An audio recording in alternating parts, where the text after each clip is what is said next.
everyone, it's Jordan from TCSTV, and I want to do something a little different today.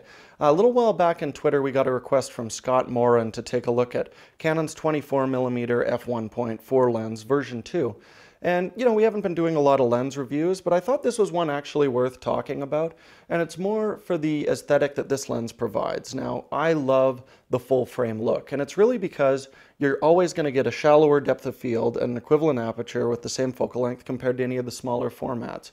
And where you really see it is in wide-angle lenses. So the 24-1.4 is a lens that I use quite often when we're shooting the camera store TV, but it's also one I love for photography.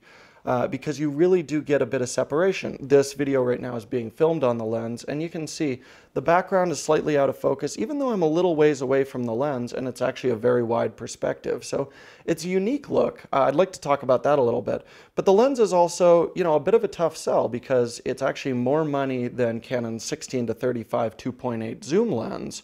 And you're just getting a single focal length for it. So you've got to like 24 millimeters, but that wider aperture does make it really compelling. And what we're going to do is take some pictures and compare that to a zoom in the same kind of range.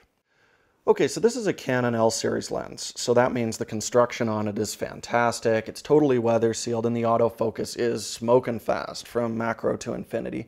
But, why we want to really talk about this is the image quality on it. So let's take a look at that. Now, we're using it on a Sony A7S 36 megapixel body because Canon doesn't have an extremely high res full frame right now. So any issues, we're going to be able to see it on this sensor. And the first thing I did is just shot the lens in a classic landscape sense. Focus is very close to infinity. We're shooting at F8, and you can see the image is pretty much flawless. Corner to corner, it's absolutely beautiful.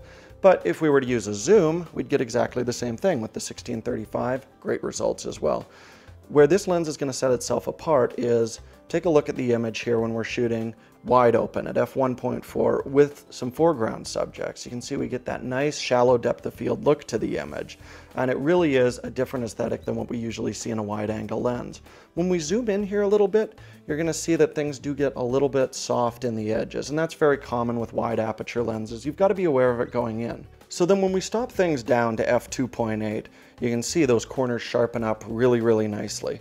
And this is where the 24-1.4 sets itself apart from the zoom lenses. If we shoot that same shot with the 16-35, you can see those edges are noticeably softer on the zoom. So if you need edge-to-edge sharpness, say a group shot, something like that in low light, the 24mm F1.4 is going to give you a better result. Okay, so looking at the results at f4, you can see it's pretty much perfect edge-to-edge.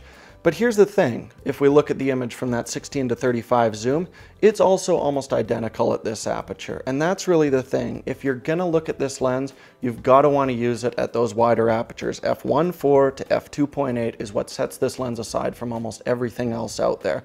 So if you're looking for that depth of field separation, then this is the lens for you. But if you're just looking for sharp results edge to edge, you can certainly get those with a wide angle zoom lens. The 16-35 2.8 we used today, or if you get a chance, the 16-35 F4 IS that's just come out is an absolute stellar performer.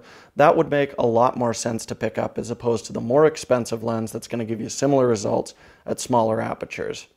Hope you guys got something out of this. It's been kind of fun to take a look at this lens, and if you'd like to see more stuff like this, let me know in the comments or give me a tweet at TCSTV Jordan. Thanks, and we'll see you again.